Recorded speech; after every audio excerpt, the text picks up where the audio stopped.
Good morning students. As we have discussed already in the previous class, various forms of business organization. इसका मतलब क्या है कि हम बिजनेस को किस किस तरीके से कर सकते हैं। अब हम पहले हमने सोल प्रोप्राइटर पढ़ा था, फिर ज्वाइंट हिंदू फैमिली बिजनेस पढ़ा था। आज हम एक और फॉर्म ऑफ बिजनेस पढ़ रहे हैं, उसको बोलते हैं पार्टनरशिप, जिसको हिंदी में बोलते हैं साझेदारी। पार्टनरशिप कहते किसे?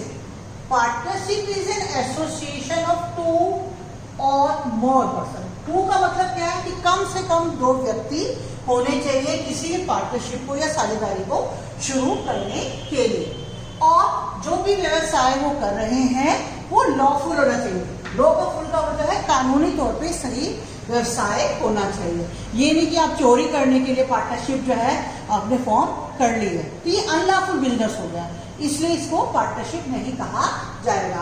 अब section 4 of Indian partnership act 1932 ने पार्टनरशिप की डेफिनेशन दी है कि पार्टनरशिप है क्या। Partnership is the relation, relation का मतलब है संबंध, आपस में जो साझेदारों का संबंध है उसको हम बोलते हैं partnership. Partnership is the relation between persons who have agreed, यानी उन्होंने आपस में सहमति की है कि वो क्या शेयर करेंगे, profits of the business carried on by all का मतलब क्या है, वो व्यवसाय जो सभी मिलकर कर रहे हैं। देखो क्या होता है, मान लीजिए किसी पार्टनरशिप में 5 पार्टनर हैं और वो 5 पार्टनर कहते हैं कि ठीक है, जो है दो कहते हैं कि हम जो है सारे डिसीजन नहीं ले सकते, हम ज़्यादा काम नहीं कर सकते, लेकिन वो कैपिटल ला रहे हैं, तो जो ज़्यादा काम नहीं कर सकते, मान लीजिए 2 ने कहा कि हम ज़्यादा काम नहीं कर सकते, तो क्या होगा, वो जो 2 व्यक्ति हैं वो जो है बिजनेस को मैनेज नहीं कर रहे और बाकी व्यक्ति जो है उनके बिहाफ पर सारे काम कर रहे हैं। तो कैरिड ऑन बाय ऑल का मतलब है जब सारे व्यक्ति मिलकर काम करते हैं उसको हम बोलते हैं कैरिड ऑन बाय ऑल, और जब acting for all any one of them का मतलब है उनमें से कुछ जो है सबके बिहाफ पर डिसीजन लेते हैं, इसका मतलब है ये। तो संबंध को बोलते हैं हम साझेदारी, और यही वाली डेफिनेशन आपको पेपर में लिखनी है। फीचर्स, विशेषताएं, कि पार्टनरशिप की विशेषताएं हैं क्या। अब इसकी विशेषताएं बोलो, कैरेक्टरिस्टिक्स बोलो, एक ही बात है। सबसे पहले फॉर्मेशन। फॉर्मेशन का मतलब है पार्टनरशिप बनती कैसे। अभी मैंने बताया कि इंडियन पार्टनरशिप एक्ट 1932 में ये बताया गया है कि पार्टनरशिप बनती है पार्टनरशिप एग्रीमेंट पे, जो कि पार्टनर्स आपस में एंटर करते हैं। ये जो एग्रीमेंट है, यानी कि जो है ये एग्रीमेंट ओरल भी हो सकता है, यानी मौखिक मुंहजबानी भी हो सकता है, और रिटन का पता है लिखित रूप में भी हो सकता है। इसमें हमें फॉर्मेशन में ये भी देखना है कि जो भी व्यवसाय वो शुरू कर रहे हैं वो व्यवसाय क्या है, लॉफुल हो, जो मैंने अभी आपको बताया वो सेम चीज यहाँ भी है। और वो क्यों व्यवसाय करना चाहते हैं, ताकि वो प्रॉफिट को शेयर कर सके। अब ये है मेयर को ओनरशिप। अगर मान लीजिए 3 व्यक्ति हैं और वो पार्टनरशिप कहती है हमारी पार्टनरशिप है, क्योंकि हमारी एक ही जो है प्रॉपर्टी है। मान लीजिए एक कार है, उस कार को बेचने के लिए उन्होंने पार्टनरशिप लाया, तो एक ही प्रॉपर्टी, मान लीजिए उनके पास कार तीनों के नाम है, तो मेयर को ओनरशिप ऑफ प्रॉपर्टी, प्रॉपर्टी क्या है, कार है, वो उसको हम पार्टनरशिप नहीं कह सकते। तो ये आपको इस पर ध्यान रखना है कि मेयर को ownership of property does not form partnership. तो कई बार क्या होता है कि व्यवसाय जो है 4-5 लोग मिलकर करते कि हम जो है चैरिटेबल पर्पस के लिए या रिलीजियस पर्पस के लिए कोई वो एग्रीमेंट कर लेते हैं, वो भी पार्टनरशिप में काउंट नहीं होता। यानी व्यवसाय होना चाहिए जिसमें कि प्रॉफिट हो, तो खाली हम जो है रिलीजियस पर्पस के या चैरिटेबल पर्पस के लिए पार्टनरशिप को खोल नहीं सकते। सेकंड है मेंबरशिप। मेंबरशिप का मतलब कितने मेंबर होते हैं, मिनिमम कितने हैं, मिनिमम मैंने कम से कम कितने पार्टनर चाहिए जो कि पार्टनरशिप को फॉर्म कर सके, वो है 2। और मैक्सिमम का मतलब क्या है कि ज़्यादा से ज़्यादा कितने पार्टनर होने चाहिए जो कि पार्टनरशिप में जो है, उसके बाद हम पार्टनरशिप में उन लोग, उसके बाद पार्टनरशिप में उन मेंबर्स के बाद हम नहीं ले सकते। मैक्सिमम का मतलब मैक्सिमम लिमिट, तो 50 जो है ये लिमिट इंडियन पार्टनरशिप एक्ट ने नहीं दी है, ये एज पर जो है कंपनीज रूल 2014 में बताई गई है कि ज़्यादा से ज़्यादा आप सिर्फ 50 लोगों को पार्टनरशिप में मैक्सिमम रख सकते हो, कम से कम तो ज़्यादा से ज़्यादा 50। फिर है लायबिलिटी। लायबिलिटी का मतलब क्या है? दायित्व, हिंदी में इसको बोलते हैं दायित्व। लायबिलिटी जो है यानी कि जो उनकी दायित्व है वो कैसे है? वो दायित्व है आपके अनलिमिटेड। अनलिमिटेड का मतलब क्या है? हमने पिछली क्लास में पढ़ा, जैसे सोल प्रोप्राइटर पढ़ा था। जो सोल प्रोप्राइटर है उसकी लायबिलिटी भी क्या है? अनलिमिटेड है। अनलिमिटेड का मतलब है कि अगर मान लीजिए कंपनी को लॉस होता है तो उनकी पर्सनल प्रॉपर्टी भी यूज की जा सकती है। मान लीजिए 1 लाख का लॉस हुआ, ठीक है। अब जितना भी फर्म के पास प्रॉफिट था वो 1 लाख नहीं था, 80,000 था। तो जितने भी पार्टनर्स की पर्सनल प्रॉपर्टी है 20,000 के लिए, वो भी यूज की जा सकती है। उसको हम बोलते हैं अनलिमिटेड लायबिलिटी। एक और चीज इसमें हमें ध्यान रखनी है कि पार्टनर्स आप, यानी अगर 5 पार्टनर तो पांचों पार्टनर ज्वाइंटली, मैंने हर कोई, एंड इंडिविजुअली का मतलब अकेले भी। कई बार क्या होता है कि मान लीजिए 5 पार्टनर में से सिर्फ एक ही कहता है कि यही डिसीजन लेगा और उसने कोई कॉन्ट्रैक्ट एंटर किया, किसके नाम पर? फर्म के नाम पर होना चाहिए। मान लीजिए फर्म के नाम पर उसने कोई बिजनेस कॉन्ट्रैक्ट एंटर किया है और उसकी कोई लायबिलिटी बनती है, तो बाकी सब पार्टनर भी उसके लिए रिस्पॉन्सिबल होंगे। क्यों? क्योंकि उसने फर्म के नाम पर कोई कॉन्ट्रैक्ट किया है। अब हम नेक्स्ट फीचर पे आते हैं, जिसको बोलते हैं हम risk. All partners bear the risk of the business in the form of profit. जितने भी पार्टनर बिजनेस कर रहे हैं वो जो रिस्क बेयर करते हैं, उनको फायदा क्या होता है कि उन्हें प्रॉफिट मिलता है, और वो प्रॉफिट जो शेयर करते हैं वो एग्रीड रेशियो में होता है। एग्रीड रेशियो का मतलब क्या है? पहले से ही पार्टनर डिसाइड कर लेते हैं कि किस रेशियो में वो प्रॉफिट को जो है बांटेंगे। Decision making and control, her partner जो है बिजनेस में पार्टिसिपेट कर सकता है with the consent of other, का मतलब म्यूचुअल कंसेंट से सब पार्टनर्स मिलकर जो है बिजनेस को चलाते हैं। फिर है कंटिन्यूटी। कंटिन्यूटी का मतलब क्या है? Partnership come to an end. अगर पार्टनरशिप, देखो पार्टनरशिप फॉर्म अलग होती है और पार्टनरशिप क्या है? संबंध है, रिलेशन है। ये कब खत्म हो जाता है? जब हम पार्टनरशिप पे कोई नया पार्टनर एडमिट करते हैं। एडमिशन का मतलब है नया पार्टनर लाते हैं, या कोई पार्टनर रिटायर हो जाता है या किसी की डेथ हो जाती है। इंसॉल्वेंसी का मतलब दिवालिया निकल जाए किसी पार्टनर का, तभी इमीडिएटली पार्टनरशिप खत्म हो जाती है। लेकिन जो बिजनेस है वो चलता रहता है। फिर है म्यूचुअल एजेंसी। ये बहुत इंपॉर्टेंट पॉइंट है, इस पर क्वेश्चन भी आते हैं आपके पेपर में।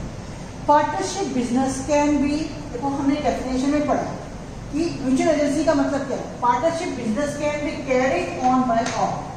कैरिड ऑन बाय ऑल का मतलब या तो पार्टनर सारे मिलकर काम करें पार्टनरशिप में, या कोई उनमें से कुछ ही व्यक्ति जो है पार्टनरशिप का बिजनेस चलाए।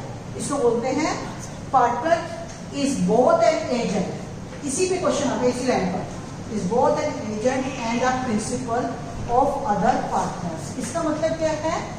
एजेंट भी है, यानी अगर किसी पार्टनर ने कोई डिसीजन लिया है व्यवसाय के लिए तो सभी पार्टनर उसके लिए रिस्पॉन्सिबल होंगे।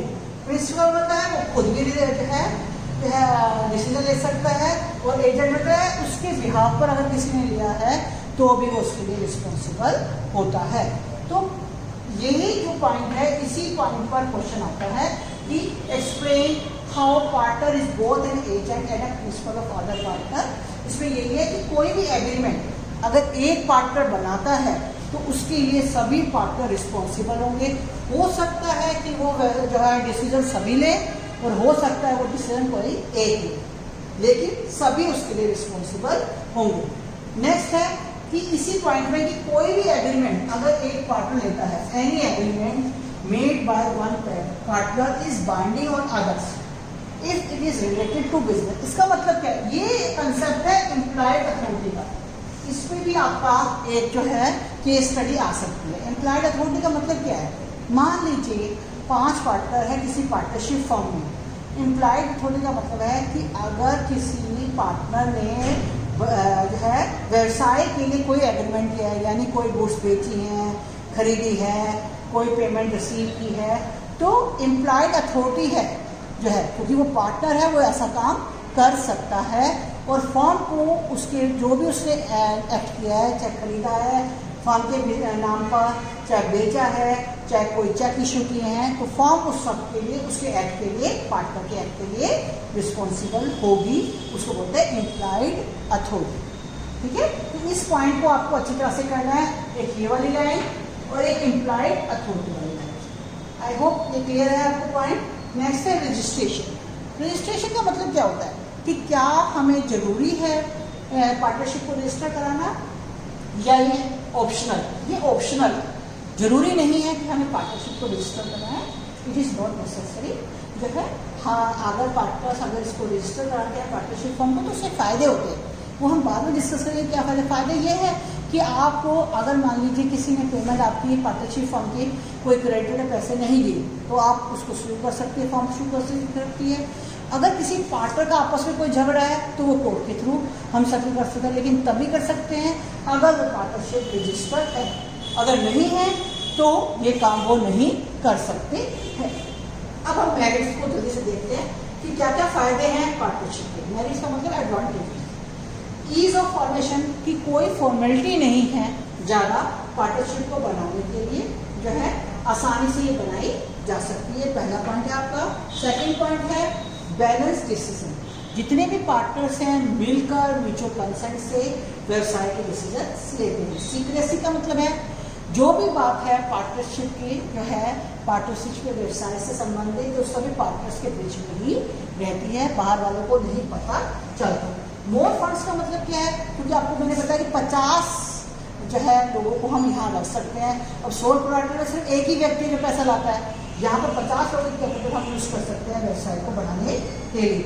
नेक्स्ट है रिस्क शेयरिंग। रिस्क शेयरिंग का मतलब है 50 लोग उस रिस्क को जो है आपस में बांट रहे हैं, मैक्सिमम 50। ठीक है, 2 और 2 50 के बीच में जो है इतने पार्टनर्स हो सकते हैं, कम से कम 2, ज़्यादा से ज़्यादा 50। अब लिमिटेशन का मतलब है कमियाँ, ये ड्रॉबैक्स कि क्यों जो है पार्टनरशिप फॉर्म एक अच्छा व्यवसाय नहीं माना जाता। एक तो ये अनलिमिटेड लाइबिलिटी, जितने भी पार्टनर्स हैं उनकी लाइबिलिटी क्या होती है, अनलिमिटेड, यानी उनकी पर्सनल प्रॉपर्टी भी जो है लॉस अगर हो जाता है उसको पूरा करने में लगाई जा सकती है। ये पहला पॉइंट है। सेकंड पॉइंट है लिमिटेड रिसोर्सेज। सिर्फ 50 से ज़्यादा हम मेंबर्स नहीं कर सकते पार्टनरशिप में, फिर हमें एक और फॉर्म ऑफ बिजनेस चूज करना पड़ेगा, वो पार्टनरशिप नहीं कहलाती। फिर है lake of public confidence. Lake of public confidence का मतलब है कि पब्लिक जो है पार्टनरशिप जो फॉर्म्स हैं उस पर विश्वास ज़्यादा नहीं करती जो है, क्योंकि उन्हें लगता है कि पार्टनरशिप फॉर्म जो है वो बहुत जल्दी ख़त्म हो सकती है, उन्हें झगड़े जल्दी जो है बहुत ज़्यादा होते हैं, इसलिए पब्लिक का कॉन्फिडेंस पार्टनरशिप फॉर्मों पर नहीं होता। नेक्स्ट पॉइंट है कॉन्फ्लिक्ट्स। कॉन्फ्लिक्ट्स का मतलब पार्टनर्स में आपस में लड़ाइयाँ अगर हो जाती हैं तो पार्टनरशिप उसी समय खत्म हो जाती है, इसलिए कॉन्फ्लिक्ट होने के चांसेस जो है पार्टनरशिप में ज़्यादा होते हैं।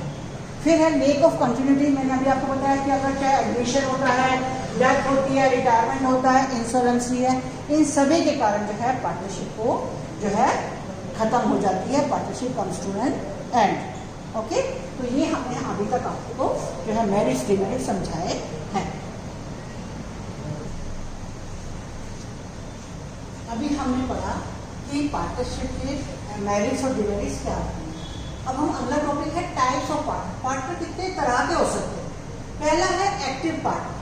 एक्टिव पार्टनर का मतलब है वो पार्टनर जो कैपिटल भी लाता है, बिजनेस में एक्टिवली पार्टिसिपेट भी करता है, प्रॉफिट और शेयर को भी जो है शेयर करता है और उसकी लायबिलिटी भी अनलिमिटेड होती है, उसको हम बोलते हैं एक्टिव पार्टनर। दूसरी तरह का पार्टनर होता है स्लीपिंग और डोरमेंट पार्टनर। स्लीपिंग का मतलब है वो साइलेंट रहता है, कैपिटल लाता है लेकिन बिजनेस में पार्टिसिपेट और नहीं करता, मैनेजमेंट ऑफ द बिजनेस में प्रॉफिट और शेयर को रोज करता है एवरी रेशियो में, उसकी लायबिलिटी भी अनलिमिटेड होती है।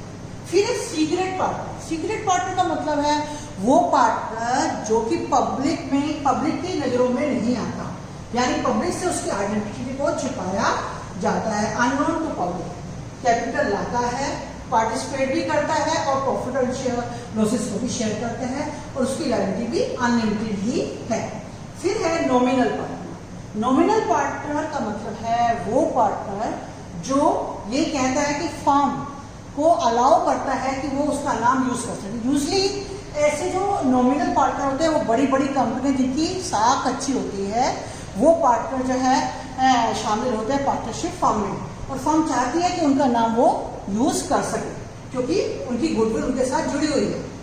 वो कैपिटल नहीं लाता, ये does not bring nominal capital, partner जो है कैपिटल नहीं ला रहा, वो ना ही पार्टिसिपेट करता मैनेजमेंट में और ना ही प्रॉफिट शेयरिंग रेशो शेयर करता। उसकी लाइब्रेरी लेकिन अनलिमिटेड है क्योंकि वो अलाउ कर रहा है फर्म को अपना नाम प्रयोग करने के लिए।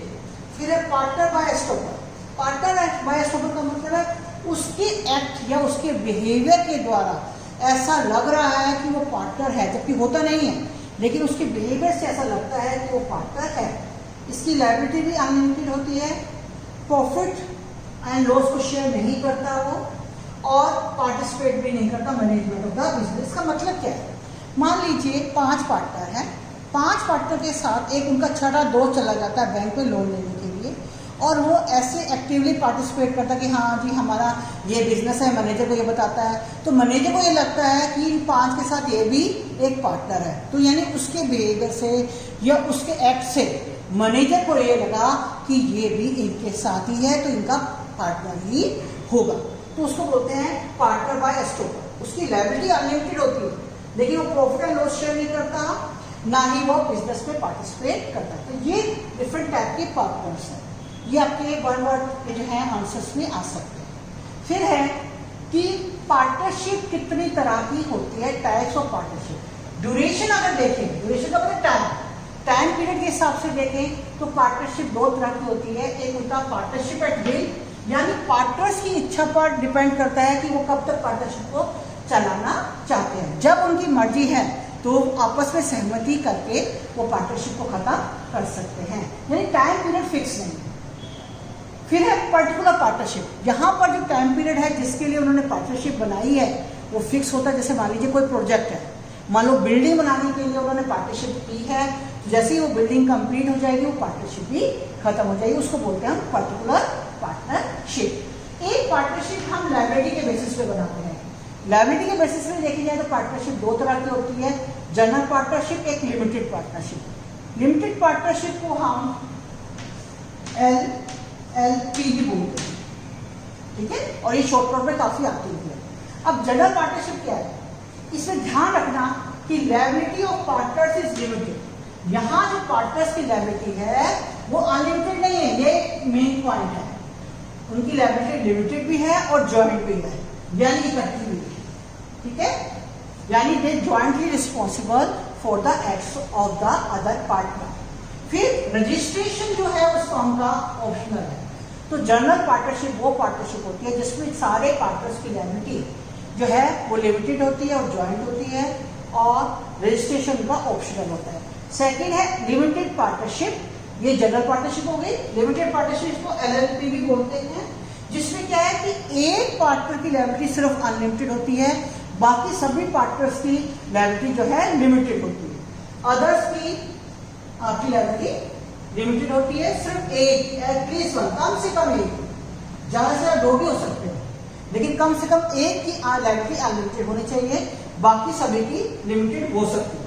फिर लिमिटेड पार्टनर जो है पार्टिसिपेट नहीं करते मैनेजमेंट में, लेकिन यहाँ पर जो रजिस्ट्रेशन है वो कंपल्सरी है। अगर हमें इस तरह की पार्टनरशिप बनानी है तो रजिस्ट्रेशन को हमें कंपल्सरी जो है रजिस्टर्ड फर्म को रजिस्टर करवाना पड़ेगा। तो इस लेसन में आपने सब पढ़ा कि कहाँ पर जो है पार्टनरशिप की क्या विशेषताएं हैं, किसे कहते हैं पार्टनर, किसे पार्टनर की क्या क्या लायबिलिटी है, कितने तरह के पार्टनर होते हैं, कितने तरह की पार्टनरशिप होती है, क्यों हम ये पार्टनरशिप जो है व्यवसाय शुरू करें, उसके मेरिट और लाभ और हानि आपने सब पढ़ी। तो इस चैप्टर के अकॉर्डिंगली जो आपकी जो क्वेश्चन बनते हैं, पहला क्वेश्चन ये बनता है व्हाट इज पार्टनरशिप, सेकंड है डिस्क्राइब इट्स वेरियस कैरेक्टरिस्टिक्स या फीचर्स, इसकी विशेषताएं बताइए, साझेदारी क्या है और इसकी विशेषताएं बताइए।